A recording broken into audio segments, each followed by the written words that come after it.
पिछले वीडियो में हमने अग्नि सूक्त के षष्ठम मंत्र को उसके स्पष्टीकरण के साथ देखा।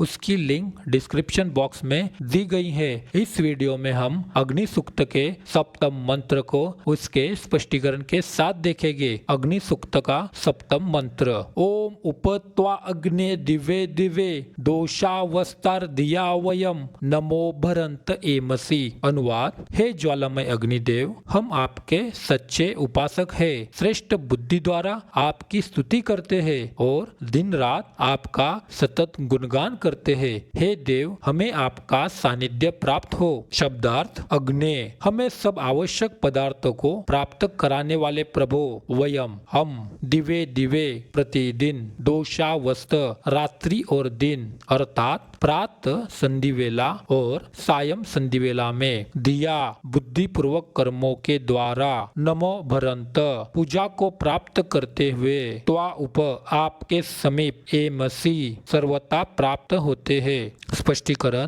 प्रतिदिन प्रातः साय प्रभु के चरणों में उपस्थित होना मानव के लिए इसलिए आवश्यक है कि इससे पवित्रता की भावना बनी रहती है, शक्ति का संचार होता है। वस्तुत जैसे शरीर के लिए भोजन है, जैसे मस्तिष्क के लिए स्वाध्याय है, उसी प्रकार हृदय के लिए यह दैनिक ध्यान है। जैसे भोजन के बिना शरीर निर्बल होकर रोगाक्रांत हो जाता है, स्वाध्याय के बिना मस्तिष्क दुर्बल होकर ठीक विचार नहीं कर पाता, उसी प्रकार उपासना के बिना हृदय मलिन होकर वासनाओं से अभिभूत हो जाता है। भोजन शरीर को सबल बनाता है, स्वाध्याय मस्तिष्क को तथा उपासना हृदय को बलवान बनाने के लिए आवश्यक है। जिस प्रकार ऋषिगण दिन रात प्रतिदिन अग्नि देवता का, जो भगवान श्री कृष्ण का प्राकृतिक रूप है, उसकी स्तुति करके, गुणगान करके और नमस्कार करके सानिध्य प्राप्त करने की प्रार्थना करते हैं, उसी प्रकार भगवान श्री कृष्ण अपने भक्तों को उनको प्राप्त करने की बुद्धि प्रदान करने की पुष्टि गीता के 10वें अध्याय के 10वें श्लोक में करते हैं। वे कहते हैं, तेषाम सततम युक्तानाम भजताम प्रीतिपूर्वकम ददामि बुद्धि योगम तम येन माम उपयन्ति ते। अनुवाद, भगवान कहते हैं, जो प्रेम पूर्वक मेरी सेवा करने में निरंतर लगे रहते हैं, प्रेम पूर्वक मेरा भजन करने वाले भक्तों को मैं वह बुद्धि योग, दिव्य बुद्धि प्रदान करता हूँ, जिससे उनको मेरी प्राप्ति हो जाती है। को यह महत्वपूर्ण नहीं है कि हमारा मानसिक तंत्र कितना शक्तिशाली है, हमें यह स्वीकार करना होगा कि हमारी बुद्धि प्राकृत शक्ति से निर्मित है, इसलिए हमारे विचार, ज्ञान और विवेक भौतिक जगत तक ही सीमित है। भगवान और उनका दिव्य संसार हमारी लौकिक बुद्धि की परिधि से पूर्ण रूप से परे है। वेदों में इससे प्रभावशाली ढंग से घोषित किया गया है। केनोपनिषद में कहा गया है, यस्या मतम तस्य मतम, मतम यस्य न वेदस, अविज्ञातम विजानताम, विज्ञातम अविजानताम। वे जो यह सोचते हैं कि भगवान को अपने बुद्धि से समझ सकते हैं, उन्हें भगवान का ज्ञान नहीं हो सकता। वे जो यह सोचते हैं कि वह उनकी समझ से परे है, केवल वही वास्तव में भगवान को जान पाते हैं। बृहद आरण्यक उपनिषद में वर्णन है, भगवान निष्ठ भक्त भगवान को छोड़कर न तो समता चाहते हैं, न तत्वज्ञान चाहते हैं, तथा न और ही कुछ चाहते हैं। उनका तो एक ही काम है, हरदम भगवान की सेवा में लगे रहना। भगवान में लगे रहने के सिवाय उनके लिए और कोई काम नहीं है। अब सारा का सारा काम की जिम्मेदारी भगवान की है, अर्थात उन भक्तों से जो कुछ कराना है, उनको जो कुछ देना है, आदि सब काम भगवान का ही रह जाता है। ऐसे एक निष्ठ भक्तों को भगवान वो दिव्य बुद्धि, दिव्य ज्ञान प्रदान करने की बात कर रहे हैं। तेषाम सतत युक्ता नाम, 9वें श्लोक के अनुसार जो भगवान में ही चित्त और प्राण वाले हैं, भगवान के गुण, प्रभाव, लीला, रहस्य आदि को आपस में एक दूसरे को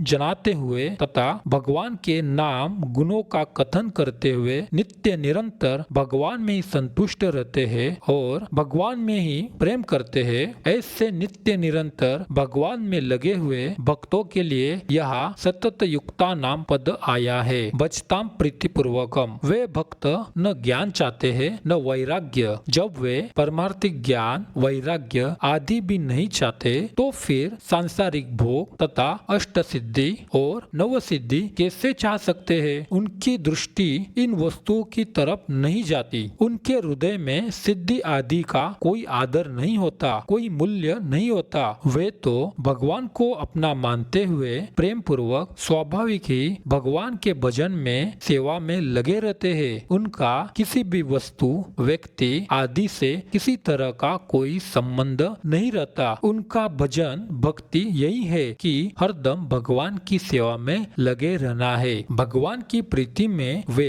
इतने मस्त रहते हैं कि उनके भीतर स्वप्न में भी भगवान के सिवाय अन्य किसी की इच्छा जागृत नहीं होती। चैतन्य चरितामृत मध्य लीला अध्याय 19 श्लोक संख्या 149 में कहा गया है कि कृष्ण भक्त निष्काम अतएव शांत, भुक्ति मुक्ति सिद्धि कामी सकली अशांत।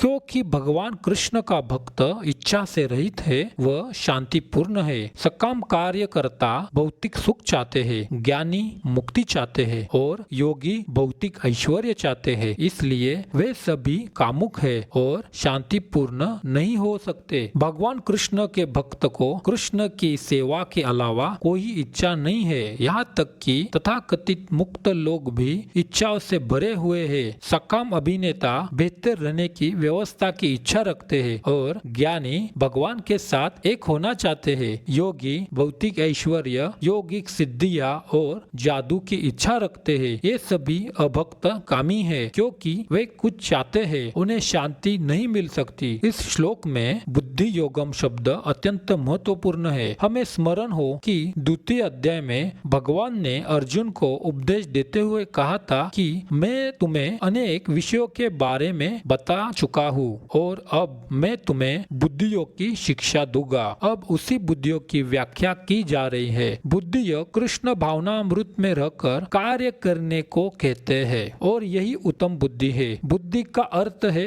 बुद्धि और योग का अर्थ है यौगिक गतिविधियां अथवा यौगिक उन्नति। जब कोई भगवत धाम को जाना चाहता है और भक्ति में वह कृष्ण भावनामृत को ग्रहण कर लेता है तो उसका यह कार्य बुद्धि योग कहलाता है। दूसरे शब्दों में बुद्धि योग वह विधि है जिससे मनुष्य भव बंधन से छूटना चाहता है। उन्नति करने का चरम लक्ष्य कृष्ण प्राप्ति है। लोग इसे नहीं जानते, अतः मनुष्य को ज्ञात होना चाहिए कि कृष्ण ही लक्ष्य है और जब लक्ष्य निर्दिष्ट है तो पथ पर मंद गति से प्रगति करने पर भी अंतिम लक्ष्य प्राप्त हो जाता है। जब मनुष्य लक्ष्य जानता है किंतु कर्म फल में लिप्त रहता है तो वह कर्म योगी होता है, यह जानते हुए कि लक्ष्य कृष्ण है। जब कोई कृष्ण को समझने के लिए मानसिक चिंतन का सहारा लेता है तो वह ज्ञान योग में लीन होता है, किंतु जब वह लक्ष्य को जानकर कृष्ण भावनामृत तथा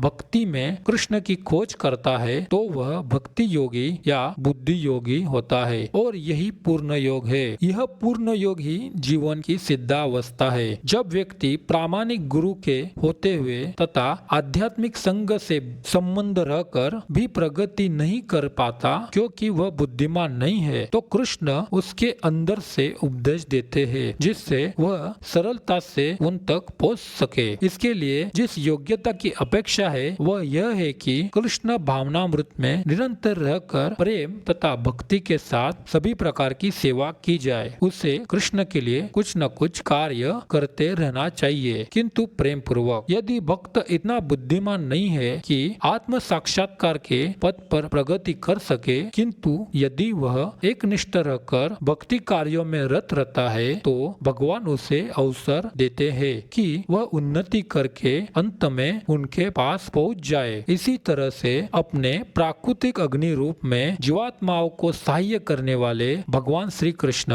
अपने भक्तों को वह दिव्य बुद्धि प्रदान करते हैं जिससे भक्त उन्हें प्राप्त कर सके। इस तरह से हमने अग्नि सूक्त के सप्तम मंत्र को उसके स्पष्टीकरण के साथ देखा। ऐसी और अधिक जानकारी पाने के लिए हमारे चैनल को जरूर सब्सक्राइब करें। धन्यवाद।